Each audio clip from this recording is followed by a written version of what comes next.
Hello, I'm Mario Toneguzzi, and this is Taking Care of Business. Joining me today is Mac van Wielingen, who is founder of the Viewpoint Group and the chair of the Business Council of Alberta. Thanks for joining us today, Mac.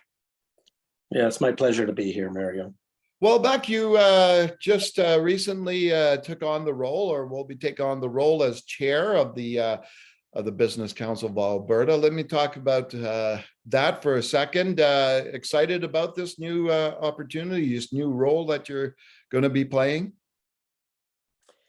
Yeah, I've been excited about the formation of the Business Council of Alberta, and I think you're aware that I was very involved in the formation of it. And that was now roughly 3 years ago. And Hal Quisley, with his leadership, and Adam Legg, it's actually surprised me how quickly we've been able to build up the organization and build up our membership and our credibility. And for myself, coming in at this juncture, I feel that a lot of the hard work has been done in a way. In creating the entity and creating the platform, and I look forward to, and I'm very excited about being involved at this stage and supporting the private sector and acting as a voice for the private sector for the betterment of all Albertans. Tell me and maybe explain a little bit about the council, what it is and what it does and its purpose. Yeah, well, it was about 3 years ago that RENX actually gave me a call, and he said, I think Alberta needs a unified voice. For the private sector needs a unified voice. And now unified is maybe not the right word, because the voice of an eclectic group of organizations is never truly fully unified, but a voice for the private sector. And I immediately saw the value of it. British Columbia has one, the BC, British Columbia Business Council, and yeah, Manitoba has one, and other provinces have these business councils. And then I've been a member of the Business Council of Canada for many years, and I immediately saw that there was real value in having a group that had research-related resources and policy experience and practical experience where research can be brought into policy. Mm-hmm. And that really is the purpose of it. But the one, and I alluded to this already though, one thing that's very unique is that we really are committed to the interests of all Albertans, all sectors of the economy. This isn't just energy. Yeah. All parts of Alberta, including rural, which is very important. Mm-hmm. and all Albertans in all walks of life, however that shows up and manifests is of course unique to the circumstances, and that's part of our challenge. So maybe you could explain a little bit about how many organizations or how many businesses say belong to the council currently? Well, we started with 0. And we have, I believe, over 110 now. Wow. And they're generally the larger businesses in Alberta, and we've been very deliberate on that. We don't want to compete with. We want to act in a way that's synergistic with the chambers. Okay. And so we do have a number of more entrepreneurial firms or tech firms, and some tech firms and some entrepreneurial investors. But by and large, it's the larger businesses across all sectors of Alberta. Yeah, and it's a lot of the giants, right? Yeah. I know, say for instance, the ATCO and Nancy Southern involved, sure. Those types of businesses, right? That are part of the council. Absolutely, and TransAlta and TransCanada, and it is the larger businesses, and it includes a number of those that, as you referenced them, the giants of Alberta. Yeah, let me talk a little bit about what's been happening here in Calgary and in the province recently. Lots of positive economic developments, right? Lots of news, Calgary had the Amazon Web Services announcement coming here. Then we've got a lot of positive news, like for the hydrogen, sector in the province. What are your thoughts on what's happening right now in the province from an economic point of view? Well, I think the timing of this interview is very appropriate. I still sense quite a disconnect on the part of many people and many Albertans with these positive developments that you're referencing. Right now, if you look at our energy sector, for example, specifically our oil and gas sector, you would be aware that we're running record high levels of cash flow. Yeah.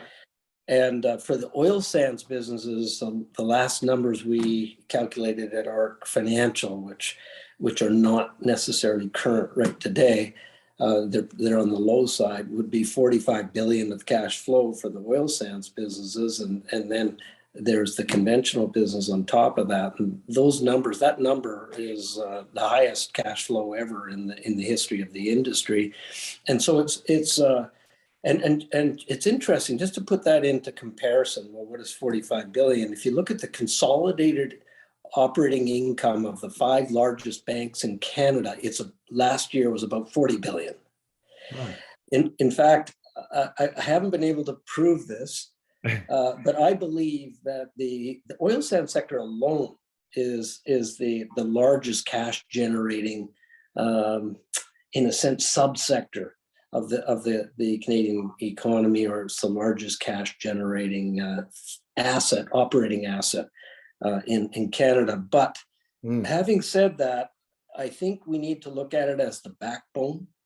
And around that are all these other ancillary businesses that are emerging, and many of them are synergistic, such as petrochemicals, and then a lot of the clean technology initiatives, and you mentioned hydrogen, again, very synergistic. And putting that whole picture together, I'm actually very optimistic and positive about Alberta's economy. Yeah, and I think it's true, right? I think it's a lot of this stuff, and I know the Premier has mentioned this a number of times. We tend to not ignore, but put aside with all the doom and gloom that's out there, and with the pandemic and other economic things, we tend to forget that, man, there's a lot of positive stuff going on in this province from an economic point of view. Yeah, and including other sectors. The agricultural sector, for example, is very strong, and there are a lot of positives, and one other overlooked fact of Alberta and the position Albertans are in is our standard of living here in Alberta, and the way generally people of my background tend to look at that is GDP per capita. Yeah. And if you look at GDP per capita for Alberta, it's among the highest in the world. It's roughly within the top 5 of over 200 countries in the world. And we follow that quite closely. And it's basically up there with a number of Scandinavian countries. And it's a fascinating phenomenon just to observe the standard of living, using that particular measure. Yeah. And I'll just round it off, because I have a financial background, and so I see a lot of cash being generated in Alberta's core industry. I see the total economy relative to, on a per person basis, using that measure, as being at a very high level. Mm-hmm. And our balance sheet in Alberta is not what it was, but it is still one of the strongest. It's one of the strongest, and certainly in Canada and across most political jurisdictions in North America. And so it's a very different picture than I think a lot of people tend to see when they're thinking about Alberta being down in the dumps. Yeah, exactly. Having said that, though, we did get hammered. Oh yeah, we got hammered all right. Well, this has got to be one last thing, Mac. But this has got to be a time that we haven't seen for a number of years in terms of the mood and the expected growth in the province, right? We haven't seen, I guess, this optimism, this positive outlook for a while here, haven't we? No, we haven't. No, we really haven't seen it. And you're absolutely right. Alberta's really down, and we've been sort of grinding along at a very low level for a number of years. And then, of course, there's COVID and there's lockdowns. And probably one of the most disturbing aspects of life in Alberta right now has actually been the lack of cohesion among Albertans.